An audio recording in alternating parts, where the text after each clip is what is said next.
100 milyong piso. Iyan ang halaga ng bahay na ibinigay ko sa kanila. Isang palasyo sa Tagaytay na nakaharap sa bulkan. Isang lugar na dapat sana ay pugad ng pagmamahalan. Tahanan ng aking nag-iisang anak at ng kanyang asawa. Pero sa gabing ito, sa mismong gabi ng aking ika-75 kaarawan, ang bahay na iyon ay naging isang patibong. Wala silang utang na loob. Hindi lang nila kinalimutan ang lahat ng sakripisyo ko. Hindi lang nila binaliwala ang pawis at dugo na ipinuhunan ko para mabigyan sila ng magandang buhay. Ang mas masakit, ang dumurog sa puso ko bilang isang ama, ay ang malaman na handa silang ideklara akong baliw. Handa silang ipatapon ako sa isang mental hospital at hayaang mabulok doon para lang makuha ang pera ko. Pero nagkamali sila ng kinalaban. Inakala nila na dahil matanda na ako, dahil 75 na ako, ay mahina na ang isip ko. Inakala nila na ang isang inhinyero na nagtayo ng matatayog na gusali sa Makati ay basta-basta na lang guguho. Pues, nagkakamali sila. Kung gusto nilang maglaro ng apoy, ipapakita ko sa kanila kung paano maging impyerno ang buhay. Hindi ito paghihiganti. Ito ay katarungan. At sa gabing ito, magsisimula ang aking huling proyekto. Ang pagwasak sa kasakiman ng sarili kong pamilya. Bago tayo magpatuloy sa kwentong ito na siguradong gigising sa inyong damdamin, pakiusap, mag-subscribe muna sa ating channel at i-comment sa ibaba kung taga saan po kayo at kung anong oras nyo ito pinakikinggan. Gusto kong malaman na hindi ako nag-iisa sa laban na ito. Pause for transition. Bumalik tayo sa simula ng gabing iyon. Nakatayo ako sa harap ng salamin sa aking kwarto sa New Manila. Alas 6 na ng gabi. Tahimik ang buong bahay. Ang tanging naririnig ko lang ay ang tiktak ng antik na orasan sa dingding. Inaayos ko ang aking kurbata. Isang itim na silk tie na regalo pa ng yumaong asawa ko, si Corazon. 10 taon na siyang wala, pero sa mga ganitong okasyon, pakiramdam ko ay nasa tabi ko pa rin siya. Inaayos ang kwelyo ng aking barong. Bumubulong na gwapo pa rin ako kahit puti na ang buhok ko. 75 taon. Isang mahalagang yugto sa buhay ng isang tao. Dapat sana ay masaya ako. Dapat sana ay puno ng pasasalamat ang puso ko. Mayaman ako. Respetado. Kilala bilang Don Roberto Castillo. Ang inhinyero na nagtayo ng ilan sa pinakamatibay na tulay sa bansa. Pero habang tinititigan ko ang sarili ko sa salamin, hindi saya ang nakikita ko sa aking mga mata. Kundi pagod. Isang malalim na pagod. Hindi dahil sa trabaho, kundi dahil sa bigat ng pagiging ama sa isang anak na naliligaw ng landas. Handa na akong lumabas ng kwarto. Hinihintay na ako ng driver sa labas. Nakahanda na ang vintage Jaguar ko. Ang sasakyang paborito ni Corazon. Biglang tumunog ang telepono ko. Isang vibrate lang. Pero parang kulog sa katahimikan ng kwarto. Kinuha ko ito mula sa ibabaw ng tokador. Nakita ko ang pangalan sa screen. Attorney De Guzman, ang aking abogado. Ang aking kumpare. Mahigit 30 taon na kaming magkasama. Siya ang humahawak ng lahat ng kontrata ko. Lahat ng negosyo, lahat ng sikreto. Binuksan ko ang mensahe. 4 na salita lang. 4 na salita na nagpatigil sa pagtibok ng puso ko. Tumawag ka agad. Huwag kang pipirma. Napakunot ang noo ko. Anong ibig niyang sabihin? Bakit ako pipirma? Birthday ko ngayon. Walang negosyo. Walang kontrata. Family dinner lang ito. Isang simpleng salo-salo kasama ang anak kong si Maricar at ang asawa niyang si Rico. Pero kilala ko si De Guzman. Hindi siya magpapadala ng ganitong mensahe kung walang matinding dahilan. Hindi siya ang tipo ng tao na nambibiro sa mga seryosong bagay. Pinindot ko ang call button. Isang ring pa lang. Sinagot na niya agad. Roberto, ang boses niya. Iba ang tono ng boses niya. Nanginginig. Parang hinihingal sa loob ng 3 dekada. Ngayon ko lang narinig na natatakot ang abogado ko. Roberto, nasaan ka? Tanong niya agad. Nasa bahay pa, sagot ko. Paalis na, papuntang Tagaytay. Bakit? Anong problema? Narinig ko ang paghinga niya ng malalim sa kabilang linya. Parang nag-iipon siya ng lakas ng loob para sabihin ang isang bagay na ayaw niyang sabihin. Makinig ka sa akin ng mabuti, sabi niya. Ang boses niya ay mahina pero madiin. Huwag kang pipirma ng kahit anong dokumento na ibibigay nila sa iyo ngayong gabi. Kahit ano. kahit birthday card, kahit resibo, kahit tissue paper, huwag mong pipirmahan. Nakaramdam ako ng kilabot. Mula sa batok hanggang sa dulo ng aking mga daliri. De Guzman, sabi ko. Sinikap kong patatagin ang boses ko. Ano bang nangyayari? Tungkol ba ito sa kumpanya? May problema ba sa tax? Hindi ito tungkol sa kumpanya, Roberto, sagot niya. At narinig ko ang basag sa boses niya. Tungkol ito kay Maricar. Sa anak mo. Natahimik ako. Ang pangalan ng anak ko. Ang kaisa-isa naming anak ni Corazon. Ang batang pinalaki namin sa layaw. Ang batang ibinigay namin ang lahat. Anong meron kay Maricar? Tanong ko. Halos pabulong na lang. May nakuha akong impormasyon. Sabi ni De Guzman. Galing sa loob ng bangko. At galing sa isang kontak ko sa munisipyo. Roberto, may inihandang papeles si Rico at Maricar. Gusto nilang papirmahan sa iyo ngayong gabi. Sasabihin nila na para ito sa tax o para sa estate planning. At para saan ba talaga? Tanong ko. Isa itong special power of attorney, sagot niya. At hindi lang basta spa. Ito ay naglilipat ng absolute control kapag pinirmahan mo iyon. Sa sandaling dumampi ang ballpen mo sa papel, mawawalan ka ng karapatan sa lahat, sa bank accounts mo, sa mga lupa, sa building, pati sa bahay na tinutuluyan mo ngayon. Napaupo ako sa gilid ng kama, parang inalis ang lahat ng hangin sa kwarto. Hindi nila gagawin iyon, depensa ko, pero alam ko sa sarili ko na kasinungalingan iyon.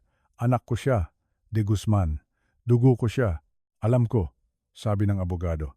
At iyon ang pinakamasakit. Pero Roberto, kailangan mong maniwala sa akin. Baon sila sa utang. Si Rico, ang manugang mo, lubog siya sa sugal, sa online sabong, sa crypto. Hinahabol na sila ng mga pinagkautangan nila. Kailangan nila ang pera mo at kailangan nila ito ngayon din. Napapikit ako. Naalala ko ang mukha ni Maricar noong bata pa siya, noong tinuturuan ko siyang magbike sa parke, noong umiiyak siya kapag nadadapa siya at ako ang tagagamot ng sugat niya. Nasaan na ang batang iyon? May isa pa, dagdag ni De Guzman. At ito ang talagang nagpadugo ng puso ko. May draft din silang inihanda, isang petition para sa guardianship. Kung hindi ka pipirma ng kusa, plano nilang palabasin na ulyanin ka na may demensya ka. Gagamitin nila ang pagpirma mo o pagtanggi mo bilang ebidensya na hindi mo na kaya magdesisyon para sa sarili mo. Napahawak ako sa dibdib ko, parang may sumaksak dito. Hindi patalim, kundi kataksilan. Ang sarili kong anak. Ang batang ipinagdasal namin ni Corazon sa Quiapo tuwing Biyernes.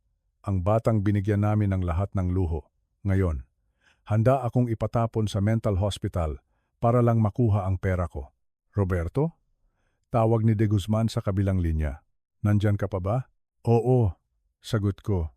Tuyot ang lalamunan ko. Nandito pa ako. Huwag ka na lang tumuloy, payo niya. Magdahilan ka. Sabihin mo masama ang pakiramdam mo. Umuwi ka na lang. Bukas na bukas din. Magkikita tayo. Aayusin natin ito. Tumingin ako sa salamin. Nakita ko ang isang matanda. Maputi ang buhok, kulubot ang balat. Pero sa likod ng mga matang iyon, nakita ko ang inhinyero. Nakita ko ang lalaking sanay lumutas ng problema. Sanay magtaya ng buhay sa mga delikadong construction site. Kung aatras ako ngayon, iisipin nilang mahina ako. Iisipin nilang takot ako. At lalo lang silang magiging agresibo. Hindi, sabi ko. Tumayo ako at inayos ang aking coat. Tutuloy ako. Roberto, delikado. Babala ni De Guzman. Kailangan kong makita, sabi ko. Ang boses ko ay naging matigas. Parang semento. Kailangan kong makita sa mga mata nila. Gusto kong makita kung paano nila ako gaguhin habang nakangiti. Gusto kong makita kung may natitira pang pagmamahal sa puso ng anak ko o kung pera na lang talaga ang habol niya. Mag-iingat ka, sabi na lang ni De Guzman. Dala mo ba ang recorder mo? Kinapako ang bulsa ng aking coat. Nandoon ang maliit na voice recorder. Palagi ko itong dala para sa mga site inspection, para i-record ang mga detalye ng trabaho. Dala ko, sagot ko. I-on mo, sabi niya. I-on mo bago ka pumasok ng pinto. Kung gusto nilang maglaro, siguraduhin mong hawak mo ang ebidensya. Binaba ko ang telepono.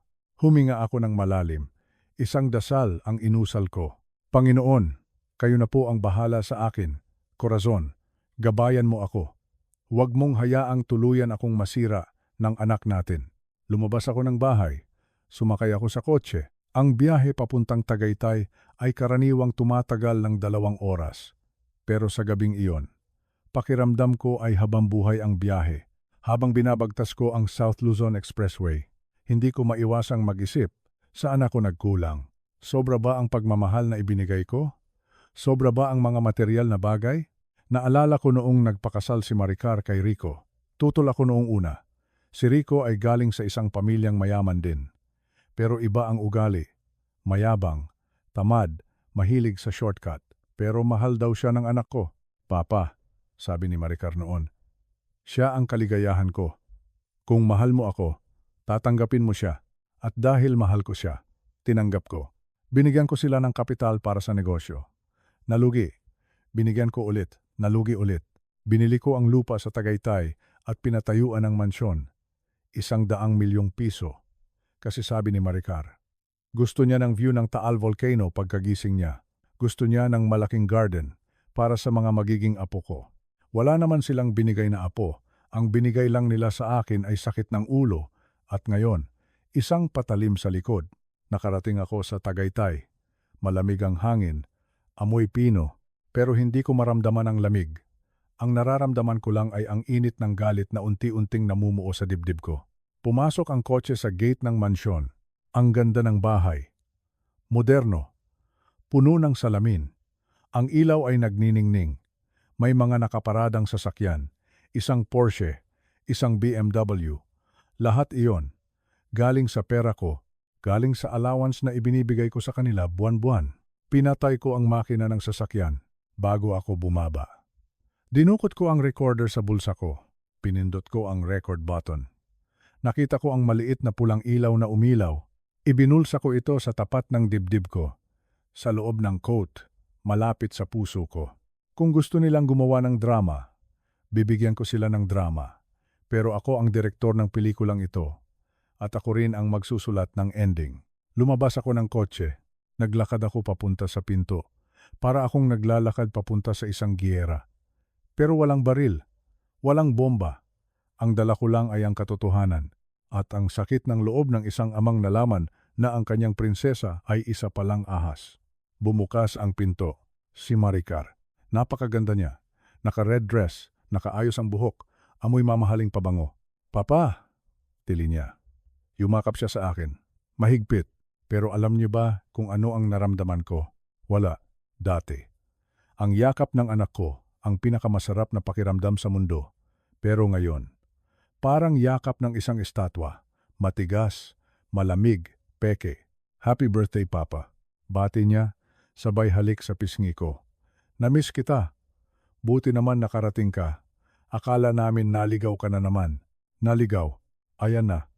Nagsisimula na sila. Hindi ako naligaw, anak, sagot ko. Kalmado. Kabisado ko ang daan. Ako ang nagpatayo ng bahay na ito, di ba? Tumawa siya. Pero tawang pilit. Siyempre naman, Papa. Joke lang. Halika na. Pasok ka. Sa likod niya, nakatayo si Rico. Ang manugang ko. Hawak niya ang isang baso ng alak. Nakangiti. Pero ang ngiti niya ay hindi umaabot sa mata. Don Roberto, bati niya. Mabuhay ang may kaarawan. Ito, uminom ka muna. Double malt scotch, yung paborito mo. Inabot niya sa akin ang baso. Napansin ko agad. Ang dami ng alak. Halos puno ang baso. Gusto nila akong lasingin. Gusto nila akong mawala sa sarili para madali akong mapapirma. Kinuha ko ang baso. Pero hindi ako uminom. Salamat, Rico, sabi ko. Mamaya na. Masakit pa ang tiyan ko. Nagkatinginan sila mag-asawa. Isang mabilis na tinginan. Pero huli ko, ang tingin ng isang mandaragit na naghihintay na mahulog ang biktima sa hukay. Pumasok ako sa loob ng bahay. Ang ganda ng interior. Pero parang may mali. Parang entablado. Ang mga katulong ay nakatingin sa akin na parang naaawa. Alam ba nila? Alam ba ng mga katulong ang balak ng amo nila?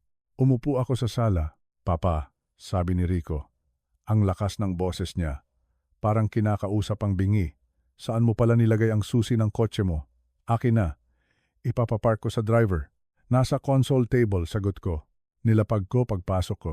Lumapit si Rico sa mesa. Tiningnan. Tapos humarap sa akin na nakakunot ang noo. Wala naman dito, Papa, sabi niya. Sigurado ka ba? Baka naiwan mo sa loob ng kotse? O baka nahulog mo na naman? Last week sabi mo na wala mo yung wallet mo, di ba? Napahigpit ang hawak ko sa baston ko. Hindi ko nawala ang wallet ko last week. Tinago nila iyon noong bumisita sila sa bahay. Pinapalabas nila na makakalimutin ako. Gumagawa sila ng eksena para marinig ng mga katulong. Para magkaroon sila ng witness na ulyanin na ako. Dahan-dahan akong tumayo. Lumapit ako sa mesa. Wala nga ang susi. Pero alam ko. Kitang-kita ng dalawang mata ko. Nilapag ko iyon doon. Kinuha ni Rico. Mabilis ang kamay niya. Ah, sabi ko. Nagkamot ako ng ulo. Nag-arte ako. Ganun ba? Baka nga naiwan ko sa kotse. Pasensya na. Tumatanda na talaga. Nakita ko ang ngiti sa labi ni Maricar. Isang ngiti ng tagumpay. Akala nila naniwala ako. Akala nila gumagana ang plano nila. Okay lang yan, Papa, sabi ni Maricar. Hinagod niya ang likod ko. Huwag ka mag-alala. Nandito naman kami ni Rico. Kami na ang bahala sa lahat. Kami na ang mag-iisip para sa iyo. Kami na ang mag-iisip para sa iyo. Ang linyang iyon, parang musika sa tenga nila. Pero sa akin, parang tunog ng rehas na bakal na sumasara. Gusto nilang kunin ang isip ko. Ang kalayaan ko. Kumain kami. Masarap ang pagkain. Lechon, paella, kalyos, mga paborito ko. Pero wala akong malasahan. Ang lasa lang sa bibig ko ay pait. Habang kumakain kami, panay ang kwento nila, mga kwentong hindi naman nangyari. Naalala mo ba, Papa, nung nakaraan? Tanong ni Maricar. Tumawag ka sa akin ng madaling araw, umiiyak ka, hinahanap mo si Mama, sabi mo may nakatayo sa paanan ng kama mo. Tumingin ako sa kanya. Wala akong natatanda ang ganun, Maricar, sabi ko. Hala, sagot niya. Tumingin siya kay Rico na parang nag-aalala. Seryoso, Papa? Nakalimutan mo na agad? Ilang oras tayong magkausap. Sabi mo natatakot ka mag-isa sa bahay. Kasinungalingan. Hindi ako natatakot mag-isa. At lalong hindi ako tumatawag ng madaling araw para umiyak. Pinipinta nila ako bilang isang matandang baliw. At ginagawa nila ito sa harap ko mismo. Pagkatapos ng dessert, dumating na ang main event. Inaya nila ako sa library. Papa, sabi ni Maricar, may kinuha siyang folder sa drawer. Dahil birthday mo, may munting regalo kami ni Rico sa iyo. Regalo? Tanong ko. Oh, sabi ni Rico, regalo ng peace of mind. Kinausap namin ang family lawyer ng kumpanya ni Rico. Gusto naming siguraduhin na protected ang assets mo para hindi ka na magbayad ng malaking tax. Nilapag ni Maricar ang folder sa harap ko. Inabutan ako ng isang mamahaling gold pen. Pirmahan mo lang ito sa mga tabs, Papa, sabi niya. Standard update lang ito sa trust fund para masigurado na maayos ang lahat. Sinuot ko ang salamin ko. Binuksan ko ang folder. Ang daming nakasulat. Legal terms. Masyadong maliliit ang letra. Basahin ko muna, sabi ko. Naku, Papa, mahaba yan, sabi ni Rico. Lumapit siya sa likod ko. Parang buwitre. 10:00 na. Pagod ka na. Bukas na natin basahin. Pirmahan mo na lang para ma-file namin sa Monday. Sayang ang tax deduction kung hindi aabot. Oo nga, Papa, dagdag ni Maricar. Trust us. Anak mo naman ako eh. Papahamak ba kita? Tinitigan ko ang anak ko. Papahamak ba kita? Ang sagot ay oo. Tiningnan ko ang papel. Pahina 14. Nakita ko ang salitang hinahanap ko. Durable power of attorney. Immediate transfer of control. Ito na ang patibong kung pipirma ako. Bukas na bukas din. Wala na akong pera. Wala na akong bahay. At malamang, sa susunod na linggo, nasa loob na ako ng isang pasilidad, nakatali sa kama, habang nilulustay nila ang pinaghirapan ko. Hinawakan ko ang ballpen. Naramdaman ko ang tensyon sa kwarto. Nakatingin sila sa kamay ko. Hindi sila humihinga. Dahan-dahan kong inilapit ang ballpen sa papel. Nakita ko ang mata ni Rico. Nanlalaki sa kasabikan. Nakita ko ang ngiti ni Maricar. Sa sandaling iyon, nagpasya ako. Kailangan kong umalis dito. Kailangan kong makatakas ng hindi nila nahahalata na alam ko ang plano nila. Kinuha ko ang baso ng red wine sa gilid ng mesa. Teka, sabi ko. Nauuhaw ako. Ininom ko ang alak. Pero hindi ko nilunok lahat. Kunwari ay nabulunan ako. Uhuk, uhuk. Ginalaw ko ang kamay ko. Kunwari ay nanginig dahil sa ubo. At sa isang calculated move, Isang galaw na pinag-isipan ng isang inhinyero. Tinabig ko ang baso ng alak. Bumagsak ang baso. Plak. Tumapon ang maitim na red wine. Direkta sa dokumento. Bumaha ang alak sa papel. Sa pahinakatata, sa lugar kung saan dapat ako pipirma. Ang puting papel ay naging kulay dugo. Ang tinta ay kumalat. Nabasa ang buong dokumento. Naging basahan. Nako, sigaw ko. Binitawan ko ang ballpen. Diyos ko, ang tanga-tanga ko talaga. Papa, sigaw ni Maricar. No, sigaw ni Rico. Sinubukan niyang pulutin ang papel, pero wala na. Punit na, basa na, wala nang silbi. Nakita ko ang mukha ni Maricar. Nawala ang ngiti. Napalitan ng galit. Purong galit. Ano ba yan? Sigaw niya. Nakalimutan niya ang pagpapanggap. Ang clumsy mo naman. Tumayo ako. Pinunasan ko ang coat ko. Pasensya na, sabi ko. Nagpaawa ako. Sabi ko sa inyo tumatanda na ako. Nanginginig na ang kamay ko. Nasira ko tuloy ang regalo nyo. Tumingin si Rico sa akin. Pulang-pula ang mukha. Gusto niya akong suntukin. Alam ko, pero hindi niya magawa. Magpiprint kami ng bago, sabi ni Rico. Madiin, may printer sa taas. Sandali lang. Wag na, sabi ko. Nahihilo na ako. Masama ang pakiramdam ko. Gusto ko nang umuwi. Hindi, sabi ni Maricar. Humarang siya sa pinto. Hindi ka aalis hanggat hindi mo napipirmahan yan. Tinitigan ko siya. Ito na. Lumabas na ang tunay na kulay. Inayos ko ang tayo ko. Inalis ko ang pagkakayuko ng likod ko. Tumingin ako sa kanya ng diretso. Ang tingin ng isang Don Roberto Castillo. Maricar, sabi ko. Ang boses ko ay mababa. Seryoso. Uuwi ako. Ngayon din, tabi. Nagulat siya. Hindi siya sanay na ganito ako magsalita. Sanay siya na binibigay ko ang gusto niya. Natigilan siya. At sa sandaling iyon ng pag-aalinlangan, nilampasan ko siya. Kinuha ko ang susi ng kotse ko sa bulsa ni Rico na nakabukol sa coat niya habang natatulala siya sa basang papel. Papa! Sigaw ni Maricar. Hindi ko sila nilingon. Lumabas ako ng pinto. Sumakay sa kotse. At pinaharurot ito palabas ng gate. Habang papalayo ako sa mansyon na iyon. Sa bahay na binili ko para sa kanila. Tumingin ako sa rear view mirror. Nakita ko silang dalawa. Nakatayo sa may pinto. Maliliit. Maitim ang budhi. Alam ko na hindi pa tapos ang laban. Simula pa lang ito. Akala nila, nakatakas lang ang isang ulyanin na matanda. Ang hindi nila alam. Ang nakawala ay isang bagyo. At babalik ako para gibain ang lahat ng kasinungalingan nila. Pagpasok ko pa lang sa mansyon sa Tagaytay, ramdam ko na ang bigat ng hangin. Iba ang lamig ng gabing iyon. Hindi ito ang preskong hangin ng bundok na nakasanayan ko. Ito ay ang lamig ng isang patibong. Nasa hapagkainan na kami. Ang daming pagkain. May lechon de leche na malutong ang balat. May kare-kare na paborito ko. May mamahaling alak. Pero wala akong ganang kumain. Ang tanging nalalasahan ko ay ang pait ng hinala. Hinala na unti-unting nagiging katotohanan. Si Rico. Ang manugang ko. Panay ang lagay ng alak sa baso ko. Double malt scotch. Puno ang baso. Alam niyang bawal sa akin ang masyadong maraming alak dahil sa gamot ko sa puso. Pero sige pa rin siya, sabi niya. Para daw ito sa selebrasyon. Para daw sa birthday ko. Pero alam ko ang totoo. Gusto nila akong lasingin. Gusto nila akong mawala sa sarili. Gusto nilang maging sunod-sunuran ako sa kagustuhan nila. Kinuha ko ang baso. Inamoy ko lang ito. Nagkunwari akong umiinom. Pero ibinababa ko rin agad. Nagsimula na ang palabas nila. Papa, sabi ni Rico habang ngumunguya ng lechon. Ang lakas ng boses niya, parang kinakausap ang isang bingi. Saan mo nga pala nilagay ang susi ng Jaguar mo? Ipapaurong ko sana sa driver kasi nakaharang sa driveway. Kumunot ang noo ko. Malinaw ang alaala ko. Nilapag ko ang susi sa console table sa may entrance, sa tabi ng vase ng mga bulaklak.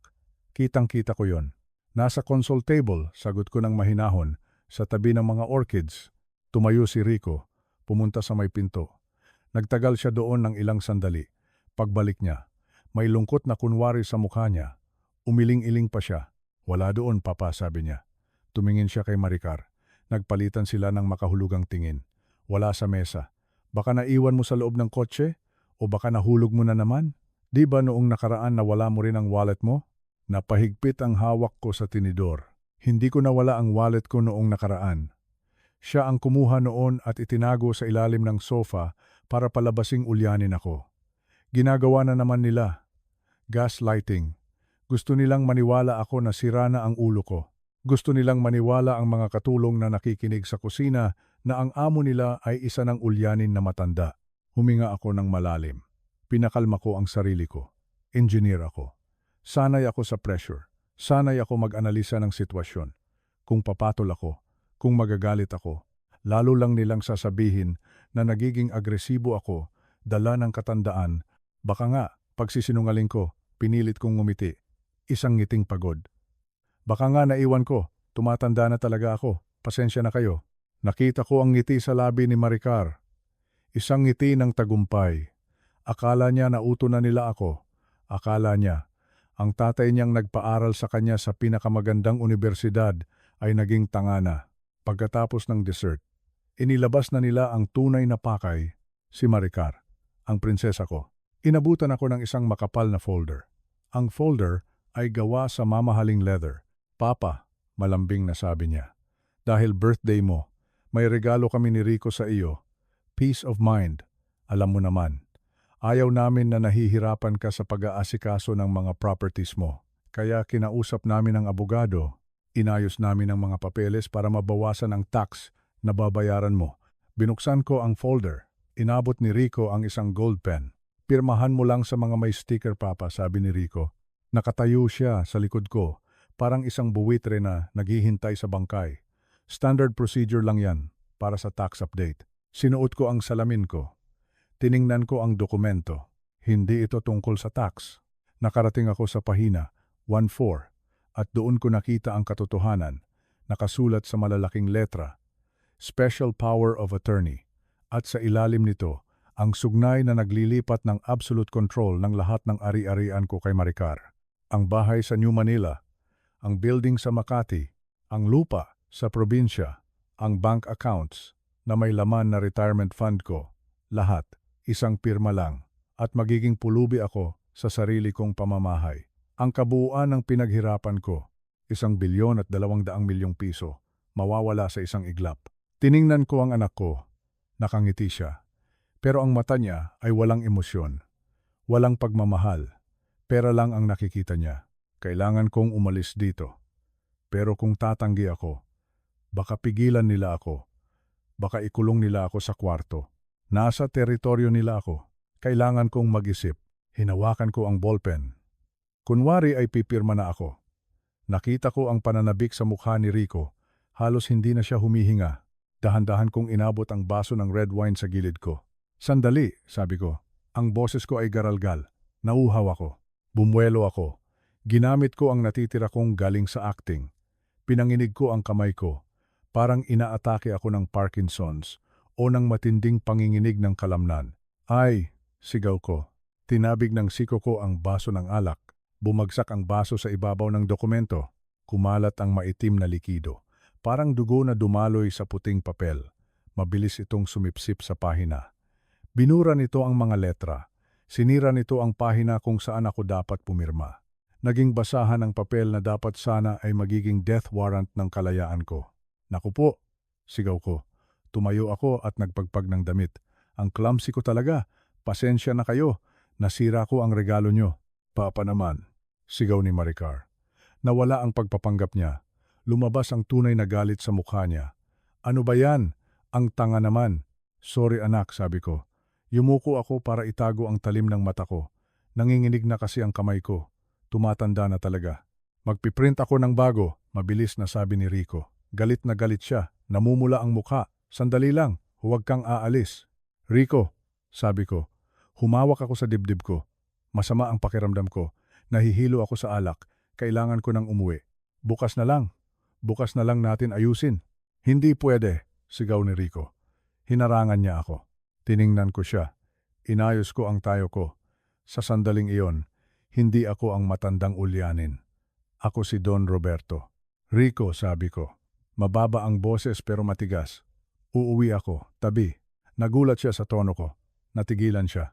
Sa sandaling iyon ng pagkabigla niya. Mabilis akong naglakad palabas. Nakita ko ang susi ko sa ibabaw ng estante kung saan itinago ni Rico kanina. Kitang-kita ko sa refleksyon ng salamin. Dinampot ko ito. Lumabas ako ng pinto. Sumakay sa Jaguar ko at pinaharurot ito palayo. Palayo sa mga ahas na tinatawag kong pamilya. Hindi ako natulog ng gabing iyon. Ang adrenaline sa katawan ko ay parang kape na dumadaloy sa ugat ko. Nakaupo lang ako sa study room ng bahay ko sa New Manila. Hawak ang mga financial records. Iniisip kung saan ako nagkamali. 8:00 pa lang ng umaga. Nasa Makati na ako. Pumasok ako sa opisina ni Attorney De Guzman, ang aking kaibigan, ang aking kakampi. Kasama niya sa conference room ang isang lalaki, si Mr. Tan, isang forensic accountant.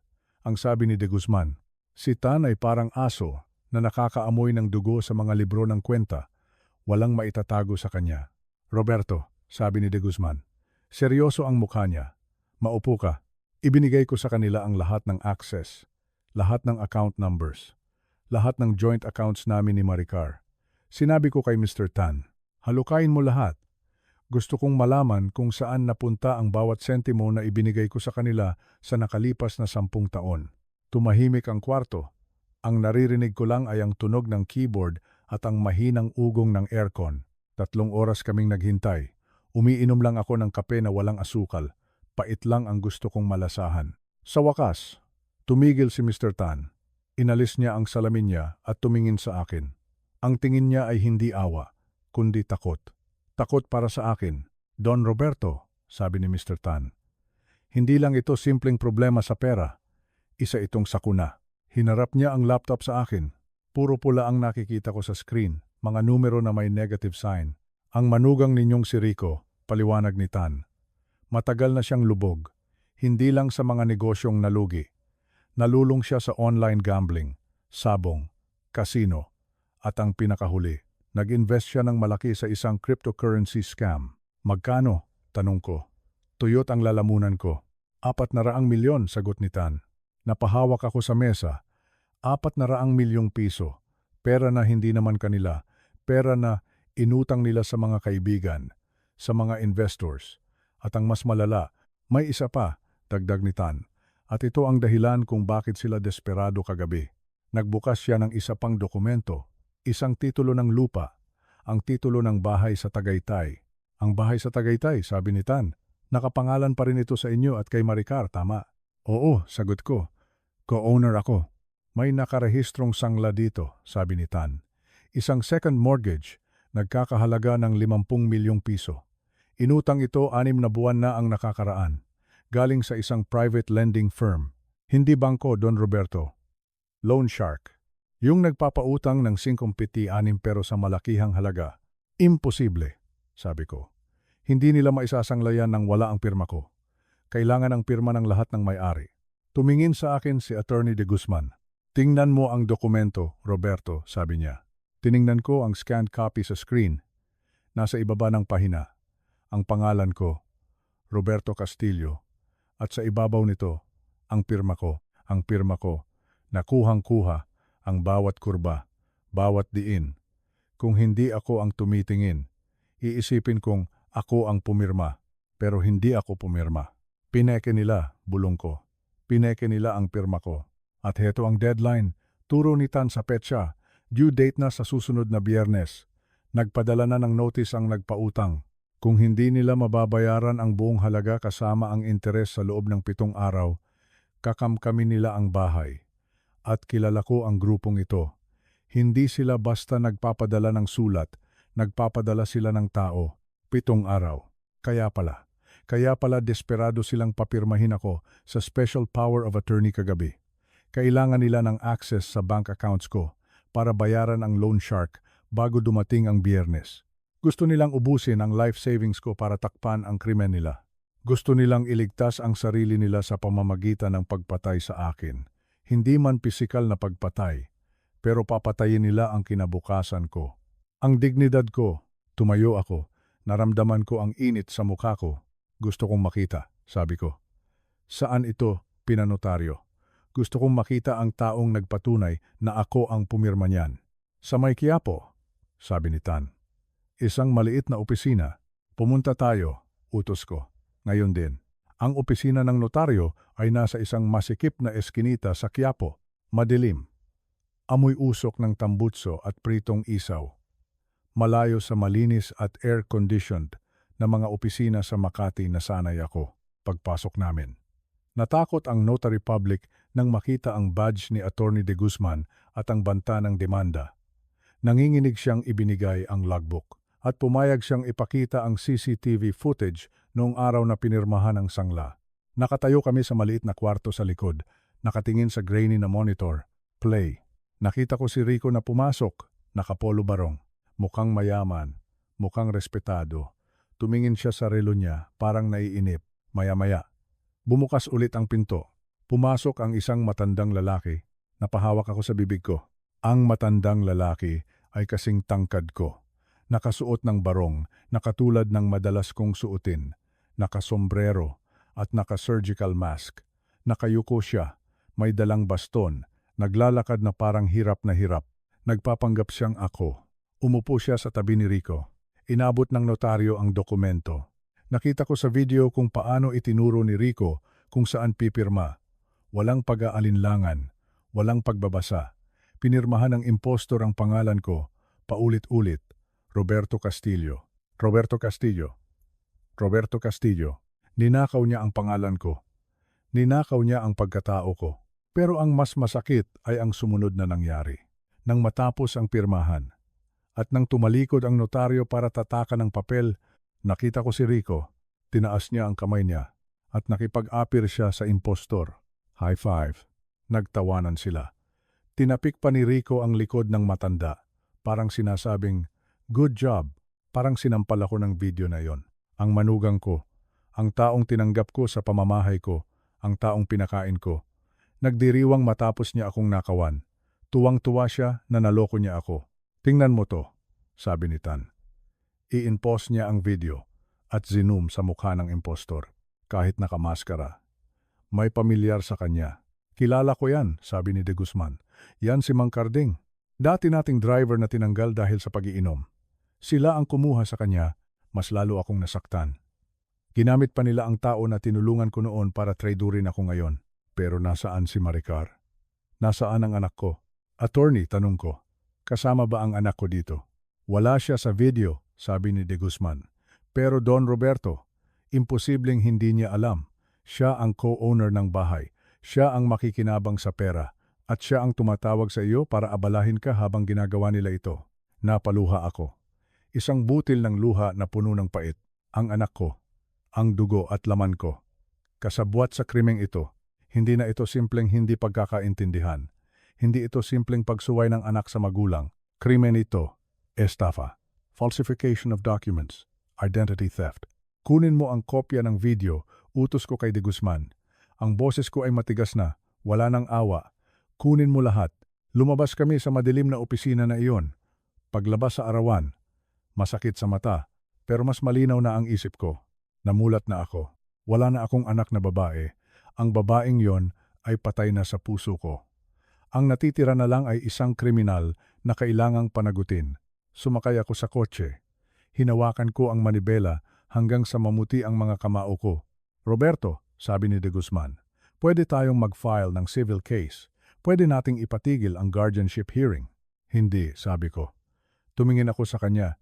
Hindi sapat ang kaso lang. Gusto kong maramdaman nila ang hirap. Gusto kong maramdaman nila kung paano mawalan ng lahat. Gaya ng ginawa nila sa akin. Anong gagawin natin? Tanong niya. Freeze everything, sabi ko. Ay freeze mo lahat. Lahat ng joint accounts. Lahat ng credit cards extension. Lahat ng allowance. Putulin mo ang lahat ng linya ng pera na nagdurugtong sa akin at sa kanila. Ngayon din. Pero Roberto, babala ni De Guzman. Kapag ginawa natin yan, hindi nila mababayaran ang loan shark. Mawawala sa kanila ang bahay. Mawawalan sila ng sasakyan. Mawawalan sila ng pangkain. Pinaandar ko ang makina. Hayaan mo sila, sagot ko. Gusto nilang tumayo sa sarili nilang paa. Pues, alisin natin ang sahig na tinutungtungan nila. Tingnan natin kung marunong silang lumipad. Nagsimula ang demolisyon. Hindi ito demolisyon ng gusali. Ito ay demolisyon ng isang pamumuhay na binuo sa kasinungalingan. Bumalik kami sa opisina. Mabilis kumilos si De Guzman. Tinawagan niya ang mga manager ng bangko, ang mga kaibigan namin sa finance sector. Dahil sa pangalan ko, dahil sa reputasyon ko bilang Don Roberto Castillo, mabilis silang sumunod. Freeze account ending in 452. Suspend credit card number ending in 888. Cancel automatic transfer scheduled for today. Isa-isa. Parang mga ilaw na namamatay sa isang siyudad. Pinatay ko ang access nila sa pera ko. Hindi ko kailangang maghintay ng matagal para makita ang epekto. 2:00 ng hapon. Nasa BGC si Maricar. Nasa isang sikat na wellness spa. Alam ko ang schedule niya dahil ako ang nagbabayad ng membership niya. Nagpa-facial siya. Nagpa-massage. Ang bill niya ay umabot sa 60,000 piso. 60,000 pesos. Isang halaga na sweldo na ng 2 buwan ng ordinaryong manggagawa. Nasa isip ko ang eksena. Aabot siya sa counter. Iaabot niya ang kanyang platinum credit card ng may kayabangan. Yung tipong hindi natitingin sa kahera, pero sa pagkakataong ito, iba ang tunog ng machine. Toot-toot. Declined. Susubukan ulit ng kahera. Declined. Code 05. Do not honor. Sigurado akong namula ang mukha ni Maricar. Susubukan niya ang ibang card. Ang gold card. Declined. Ang debit card. Declined. Sa unang pagkakataon sa buhay niya, nakatayo siya sa harap ng mga tao, may utang na hindi niya kayang bayaran. Kinailangan niyang tumawag kay Rico, pero alam kong hindi rin sasagot ang mga card ni Rico. Wala silang nagawa. Kinailangan niyang iwan ang kanyang driver's license at mamahaling relo bilang collateral. Lumabas siya ng spa na hindi relax, kundi hiyang-hiya at hindi pa ako tapos. 4:00 ng hapon. Ang oras ng monthly allowance. 500,000 piso. 500,000 pesos na automatikong pumapasok sa account nila tuwing ika-15 ng buwan. Ito ang pera na inaasahan nila pambayad sa interes ng mga utang nila. 4:01. Nakatanggap sila ng notification. Transfer canceled by account holder. Sigurado akong nagpanik sila. Ang perang iyon ay nagastos na nila sa isip nila. Pambayad sa kuryente, sa club membership, sa luho, at ang huli. Ang pinakamasakit para kay Rico, ang portion niya. Nakalis iyon sa pangalan ng kumpanya ko. Ako ang garantor. Tinawagan ko ang leasing company. Sinabi ko na binabawi ko na ang garantiya at hindi nagbabayad ang gumagamit. Sinabi ko kung nasaan ang kotse. Nakatanggap ako ng text mula sa driver ko na inutusan kong magmanman. Nasa Starbucks si Rico sa Makati. Nakaparada ang Porsche sa harap. Dumating ang tow truck. Walang pasabi. Kinabitan ng kadena ang gulong. Lumabas si Rico. Nagwawala. Sigaw ng sigaw. Hoy, teka, kotse ko yan. Alam niyo ba kung sino ako? Pero walang pakialam ang driver ng tow truck. May hawak silang repossession order. Hinatak ang Porsche. Ang simbolo ng kayabangan ni Rico. Ang kanyang status symbol. Hinatak na parang basura sa harap ng maraming tao. Naiwan si Rico sa bangketa. Nakatayo. Walang kotse, walang pera pambayad ng taxi. Nasa opisina ako. Nakatingin sa bintana habang lumulubog ang araw sa Manila Bay. Wala akong naramdamang saya. Walang kagalakan. Ang nararamdaman ko lang ay ang lamig ng bakal. Ang tigas ng konkreto. Kinusto nila ito. Sila ang nagumpisa ng giyera. Ako lang ang tatapos. Tumunog ang telepono ko. Si Maricar. Sunod-sunod ang tawag. 10 beses. 20 beses. Hinayaan ko lang tumunog. Hayaan mo silang matakot. Hayaan mo silang magpanik. Dahil sa susunod na mga araw, hindi lang pera ang mawawala sa kanila, pati ang kalayaan nila. 2:00 ng madaling araw, bumuhos ang malakas na ulan sa New Manila. Kasabay ng dagundong ng kulog ang pagkabog ng dibdib ko. Hindi ako makatulog. Paano makakatulog ang isang ama na niloko ng sariling anak? Nakaupo ako sa dilim sa aking silid-aklatan. Hawak ko ang rosaryo ni Corazon. Nagdadasal. Humihingi ng lakas ng loob. Biglang may narinig ako. Creak. Tunog ng pinto sa likod bahay. Ang service door. Alam ko ang tunog na iyon. Ako ang nagdisenyo ng bahay na ito. Kabisado ko ang bawat iinggit ng sahig. Ang bawat tunog ng bisagra. May pumasok. Binuksan ko ang aking tablet. Tiningnan ko ang security camera. Ang CCTV na nakakonekta sa Wi-Fi. Nakita ko siya, naka-hoodie, nakamaskara. Pero kilala ko ang galaw niya. Kilala ko ang lakad niya. Kahit anong tago niya, hindi maikakaila ng isang ama ang kanyang anak, si Maricar. Basang-basa siya ng ulan, nanginginig. Dahan-dahan siyang naglalakad papunta sa master bedroom. Sa kwarto namin ni Corazon, hindi siya pumunta sa kusina para kumuha ng pagkain. Hindi siya pumunta sa sala para kumuha ng TV. Dumiretso siya sa walk-in closet, sa likod ng malaking salamin, kung saan nakatago ang vault. Sinundan ko siya. Hindi ako nag-ingay. Mabibigat ang hakbang ko pero tahimik. Gusto kong makita kung hanggang saan ang kaya niyang gawin. Nakatayo ako sa may pintuan ng kwarto. Nakasilip. Nakita ko si Maricar. Nakaluhod sa harap ng vault. Ang vault na naglalaman ng mga alahas ng kanyang ina. Ang kwintas na brilyante. Ang singsing na may sapphire. Mga alahas na nagkakahalaga ng 20 milyong piso. Napanood ko ang nanginginig niyang mga daliri habang pinipindot ang keypad. Beep, beep, beep. Sinubukan niya ang birthday niya. Error. Umiilaw ang pula. Sinubukan niya ang birthday ko. Error. Sinubukan niya ang anibersaryo namin ni Corazon. Error. Napahampas siya sa bakal na pinto ng vault. Rinig na rinig ko ang hikbi niya. Ang iyak ng isang desperadong tao. Kailangan niya ng pera. Ngayon na, at handa siyang nakawan ang alaala ng kanyang sariling ina para makuha ito. Binuksan ko ang ilaw. Click. Lumiwanag ang buong kwarto. Napalundag si Maricar. Humarap siya sa akin. Namumutla. Nanlalaki ang mga mata. Parang isang daga na nahuli sa bitag. Papa! Bulong niya. Tinitigan ko siya. Wala akong maramdaman kundi awa. At poot, pinalitan ko na ang code, sabi ko. Ang boses ko ay malamig. Mas malamig pa sa ulan sa labas. 3 araw bago mamatay ang mama mo. Sinabi niya sa akin na palitan ko. Alam niyang darating ang araw na ito. Alam niyang nanakawan mo siya kahit patay na siya. Tumayo si Maricar. Nawala ang takot sa mukha niya. Napalitan ito ng galit. Ang mukha ng kasakiman. Bakit mo pinalitan? Sigaw niya. Akin yan. Mana ko yan. Karapatan ko yan. Hindi mo pamana yan. Sagot ko ng mahinahon. Dahil buhay pa ako. At ang mga alahas na yan, hindi para sa iyo. Hindi para isanla mo at ipatalo sa sugal ng asawa mo. Kailangan namin ng pera. Sigaw niya. Lumapit siya sa akin. Akala ko yayakapin niya ako. Pero dinuro niya ako. Kung hindi dahil sa pag-iinarte mo, sana napirmahan na ang papeles. Sana bayad na kami. Kasalanan mo to. Umiling ako. Umalis ka, sabi ko. Umalis ka sa pamamahay ko. Hindi ako aalis. Kapag hindi ka umalis sa loob ng 1 minuto, banta ko. Hawak ko ang telepono ko. Tatawag ako ng pulis. Ire-report ko na may magnanakaw sa loob ng bahay ko at ipapakita ko sa kanila ang video mo habang binubuksan ang vault. Natigilan siya. Alam niyang gagawin ko. Nakita niya sa mata ko na wala na ang dating tatay na laging nagbibigay. Umatras siya. Papunta sa pinto. Bago siya lumabas. Lumingon siya. Ang mukha niya ay puno ng lason. Sige, sabi niya. Magmatigas ka. Tandaan mo to, Papa. Sa Biyernes, sa korte, ipapamental ka namin. Palalabasin naming baliw ka. At kapag nakuha namin ang guardianship, kukunin namin ang lahat. Lahat-lahat. At iiwan ka namin sa isang squatter area para mabulok. Tumakbo siya palabas. Narinig ko ang pagharurot ng kotse niya.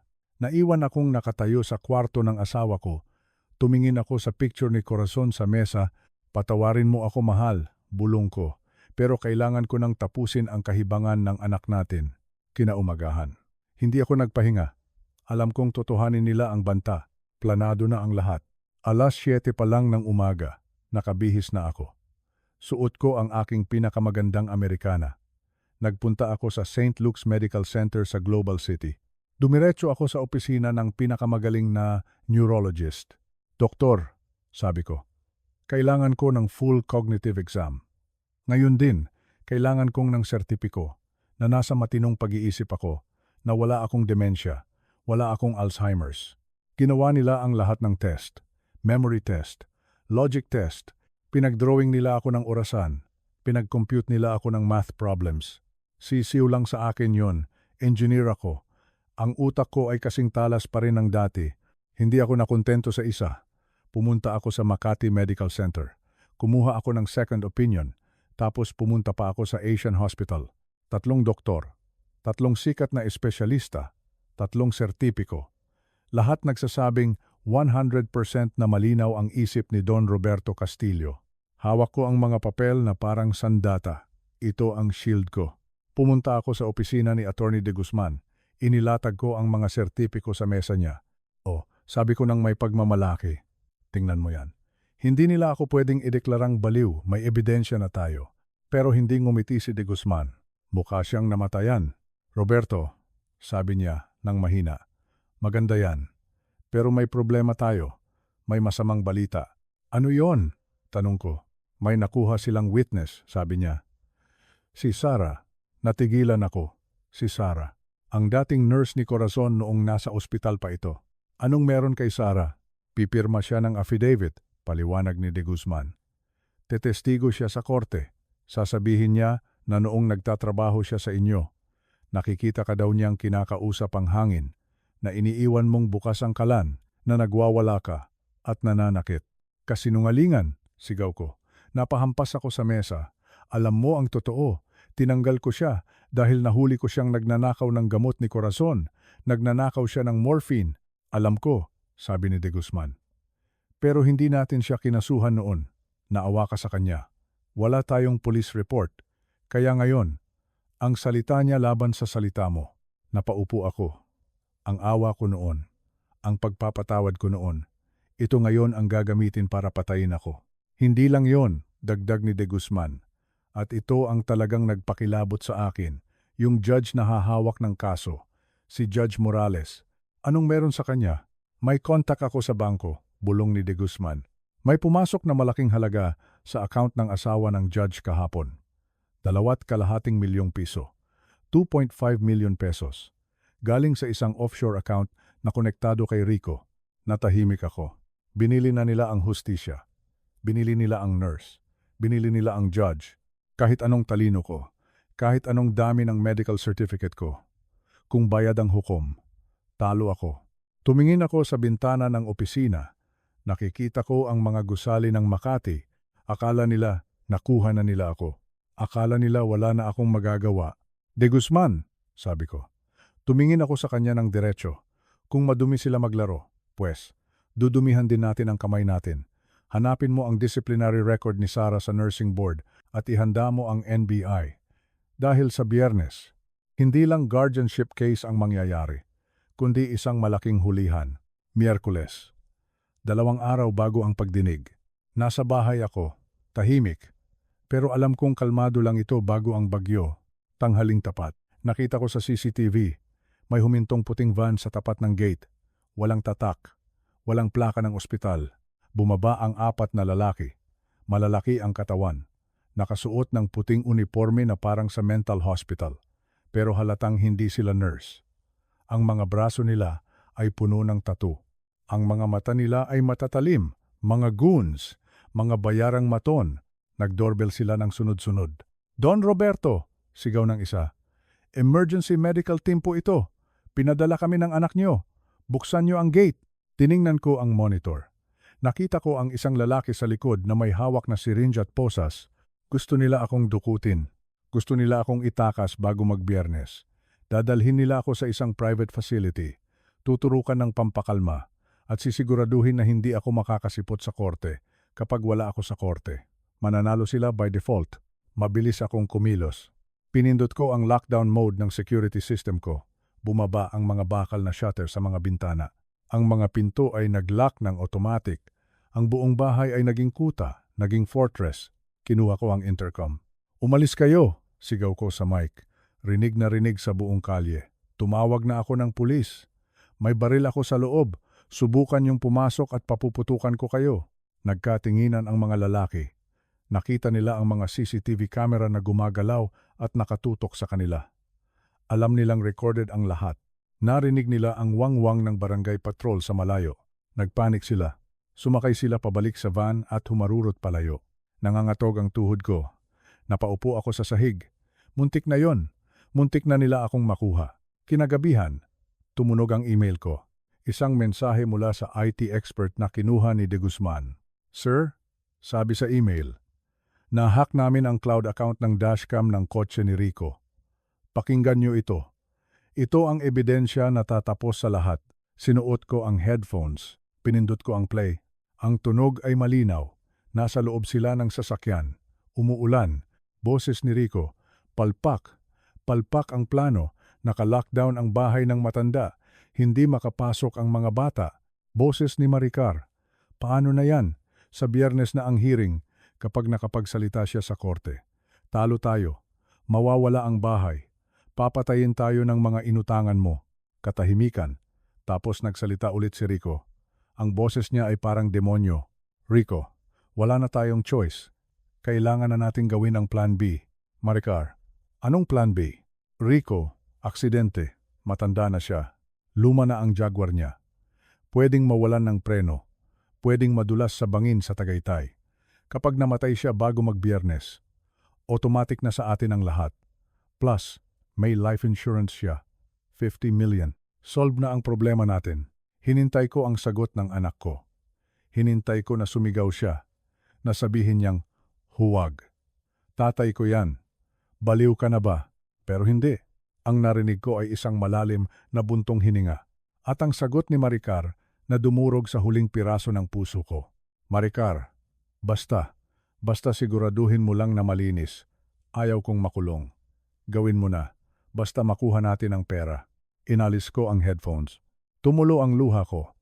Hindi dahil sa takot, kundi dahil sa pagluluksa. Sa gabing iyon, namatay si Don Roberto na ama. Namatay ang tatay na naghehele sa kanya noon. Ang natira na lang ay si Don Roberto na inhinyero. At ang nasa harap ko ay isang gusali na bulok ang pundasyon. Isang gusali na kailangan ng gibain para wala nang madamay pa. Biyernes, araw ng paghuhukom. Ang korte ay puno ng tao. Amoy lumang kahoy at floor wax. Nakaupo sa kabilang panig si Maricar at Rico. Nakaitim si Maricar. Umiiyak. May hawak na panyo. Ang galing umarte. Mukha siyang ulilang anak na nag-aalala sa tatay niya. Nakita ko si Judge Morales sa taas. Nakatingin sa kanila. Tumango siya ng bahagya kay Rico. Alam ko na ang ibig sabihin noon. Ayos na ang usapan. Nagsimula ang pagdinig. Ipinalabas ng abogado nila ang video. Video ko na nanginginig ang kamay habang natatapunan ng alak. Inedit nila ito. Nilagyan ng slow motion.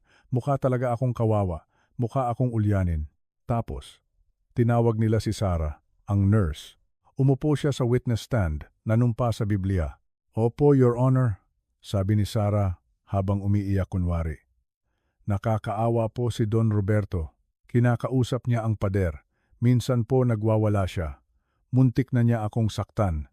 Kailangan na po talaga niya ng tulong. Umiling-iling ang judge. Nakakalungkot, sabi ng judge. Mukhang kailangan na nating maglabas ng desisyon para sa kapakanan ng matanda. Akmang pupukpok na siya ng maso. Tumayo ako. Sandali, sigaw ko. Ang boses ko ay umalingaw-ngaw sa buong korte. Walang garalgal, buo, malakas. Objection, sigaw ng abogado nila. Hayaan niyo akong magsalita, sabi ko. Naglakad ako papunta sa gitna. Tiningnan ko ang judge sa mata. Alam kong takot siya. Ako ang pinag-uusapan dito. May karapatan akong ipagtanggol ang sarili ko. Tumango si De Guzman. Senyales na oras na. Sinasabi ng babaeng ito na baliw ako. Turo ko kay Sarah. Pero, Your Honor, paano magiging credible ang witness na ito kung siya mismo ay may kaso? Inilabas ni De Guzman ang dokumento mula sa nursing board. Ito po ang record ni Sarah, sabi ko. Tinanggal siya sa trabaho hindi dahil nag-resign siya, kundi dahil nahuli siyang nagnanakaw ng morphine at ibang drugs sa pasyente. Magnanakaw siya at adik. At ngayon, binayaran siya para magsinungaling. Namutla si Sarah. Nagsimulang magbulungan ang mga tao. At tungkol naman sa sinasabing ulyanin ako, patuloy ko, may ipapakita ako. Ipinapalabas ko sa screen ang CCTV video mula sa notaryo. Nakita ng lahat si Rico. At ang impostor na matanda. Nakita nila ang pamemeke ng pirma. Nakita nila ang tawanan at apir ni Rico matapos ang krimen. Napasinghap ang mga tao sa korte. Si Maricar ay napatakip ng bibig.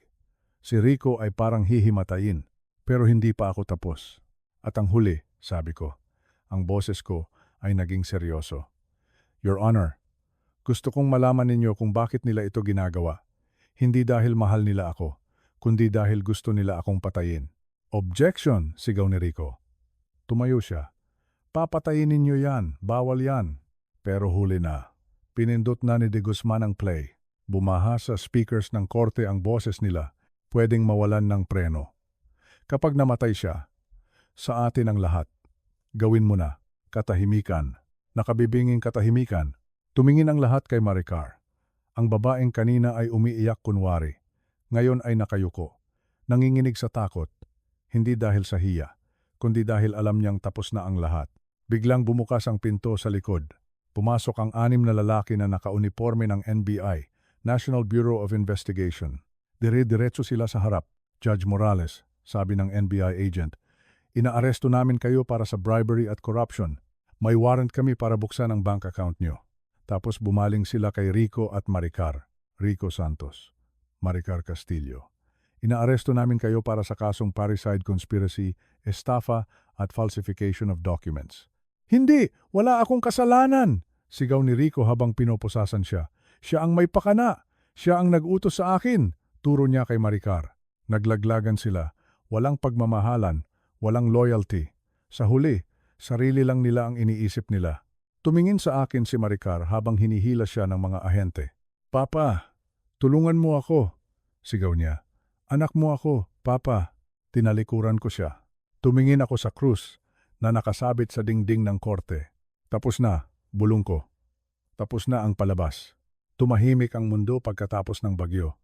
Nang ilabas ng mga ahente ng NBI si Maricar at Rico sa korte, nang marinig ko ang kalansing ng posas sa kanilang mga kamay, at nang makita ko ang huli nilang paglingon na puno ng pagsisisi.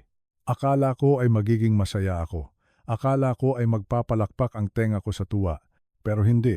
Ang naramdaman ko lang ay pagod. Isang malalim na pagod. Ang pagod ng isang ama na binuhat ang mundo para sa kanyang anak. Pero sa huli, ang anak pa mismo ang nagpabagsak sa kanya. Lumabas ako ng korte na mag-isa. Si Attorney De Guzman ay nasa tabi ko. Tinapik niya ang balikat ko. Walang salita. Alam niya na sa mga sandaling iyon, hindi ko kailangan ng abogado. Kailangan ko ng kaibigan. Sumakay kami sa kotse. Saan tayo pupunta, Roberto? Tanong niya. Gusto mo bang mag-celebrate? Gusto mo bang kumain sa labas? Umiling ako.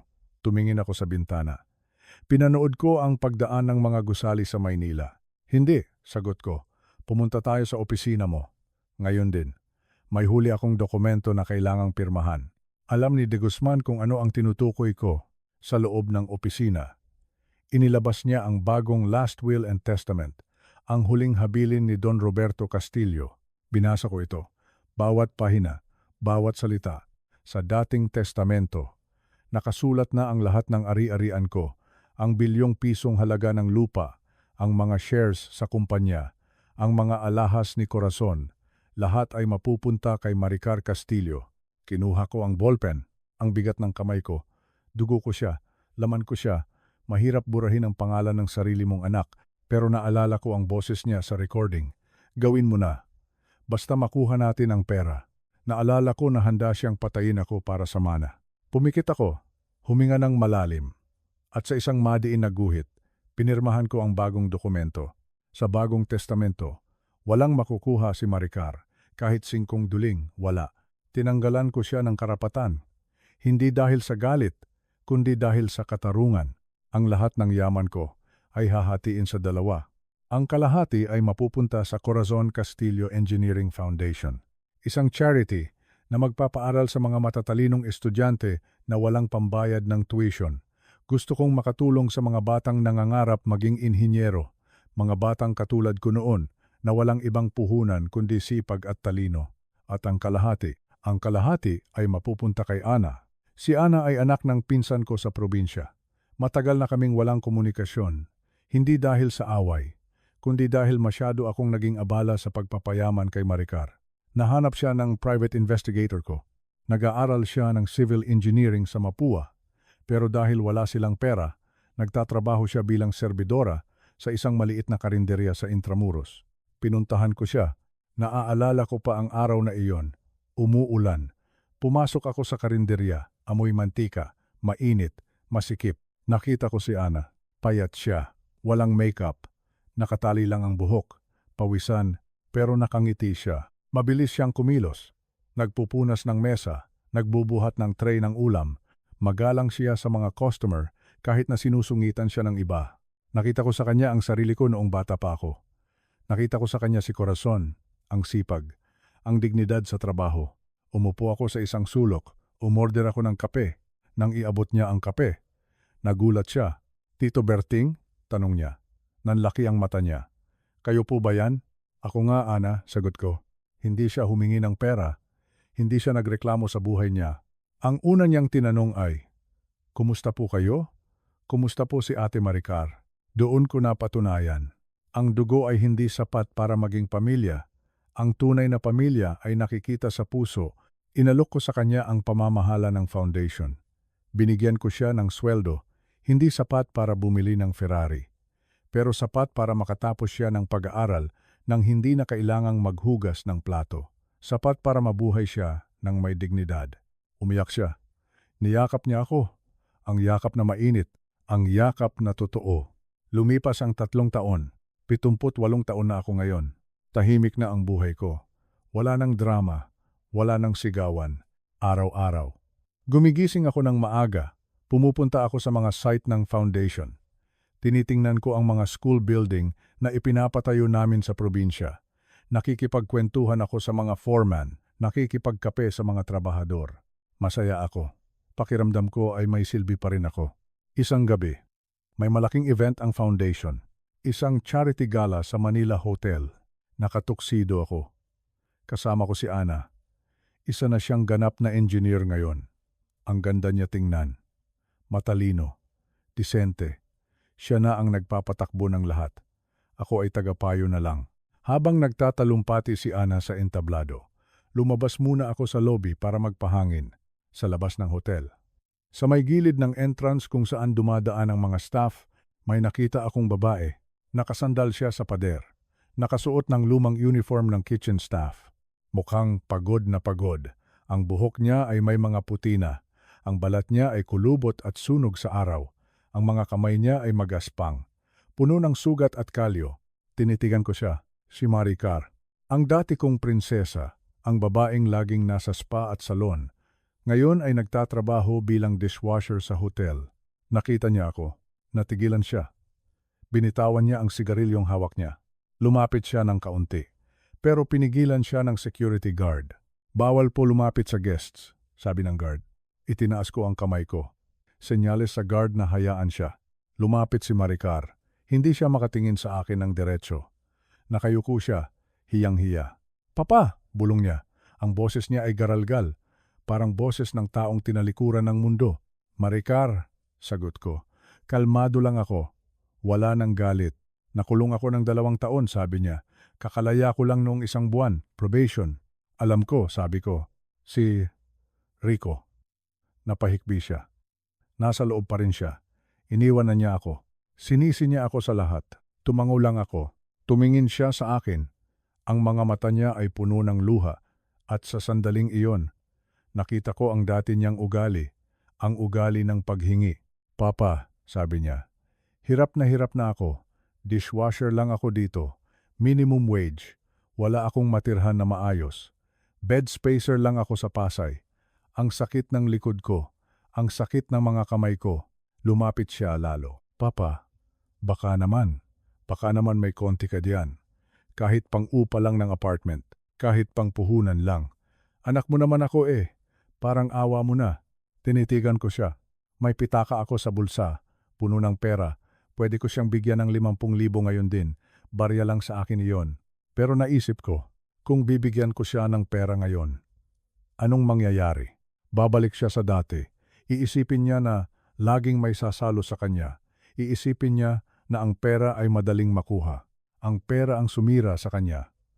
Ang pera ang lason. Hindi ko siya pwedeng lasunin ulit. Umiling ako. "Hindi, Maricar," sabi ko. "Papa!" sigaw niya. "Bakit ang damot mo? Namimigay ka ng milyon sa ibang tao. Sa foundation, kay Ana. Pero sa sarili mong anak, wala. Binigay ko na sa iyo ang lahat noon," sabi ko ng madiin. "At anong ginawa mo? Sinubukan mo akong patayin." Napayuko siya. "Pero papa," bulong niya. "Nagbago na ako." "Kung nagbago ka," sabi ko, Maiintindihan mo kung bakit hindi kita bibigyan ng pera. Itinuro ko ang mga kamay niya. Ang mga kamay na magaspang at may bakas ng sabon. Tingnan mo ang mga kamay mo, sabi ko. Tiningnan niya ang mga palad niya. Yan, sabi ko. Yan ang unang beses sa buhay mo na may ipinagmamalaki ako sa iyo. Nagulat siya. Tumingin siya sa akin. Nagtatrabaho ka, paliwanag ko. Marangal na trabaho ang paghuhugas ng pinggan. Kumikita ka ng pera mula sa sarili mong pagod. Hindi galing sa akin, hindi galing sa nakaw, galing sa pawis mo. Pero mahirap, papa, iyak niya. Oh, mahirap, sagot ko. Ganyan ang buhay. At yan ang regalo ko sa iyo. Ang hayaan kang maranasan ang buhay. Ang hayaan kang tumayo sa sarili mong paa. Dahil kung bibigyan kita ng pera ngayon, ninanakawan kita ng pagkakataong maging tao. Umatras ako. Ituloy mo lang yan, Maricar. Huling habilin ko. Maging tapat ka. Magbanat ka ng buto. Baka sakali, balang araw, kapag natutunan mo na ang halaga ng bawat piso, mapapatawad mo ang sarili mo. Tumalikod ako, narinig ko siyang tumawag. Papa, pero hindi ako lumingon. Naglakad ako pabalik sa loob ng hotel. Pabalik sa liwanag, pabalik kay Ana, pabalik sa mga taong nagtatrabaho para sa kapwa. Wala akong naramdamang bigat sa dibdib ko. Ang naramdaman ko ay kapayapaan. Nawala man sa akin ang anak na pinalaki ko sa layaw, pero nahanap ko naman ang sarili ko. Nahanap ko ang Don Roberto na hindi lang basta mayaman, kundi isang taong may paninindigan. Nasa loob na ako ng ballroom. Sinalubong ako ni Ana. Sino yon, tito? Tanong niya. May problema ba? Ngumiti ako. Hinawakan ko ang kamay ng pamangkin ko. Wala, Ana, sagot ko. Wala nang problema. Isang lumang kakilala lang, isang multo ng nakaraan. Tumingin ako sa paligid. Ang daming tao. Ang daming ngiti. Ito ang pamilya ko. Hindi ang dugo, kundi ang pagmamahal at respeto. At sa wakas, sa edad na 78, masasabi ko na ako ay tunay na malaya.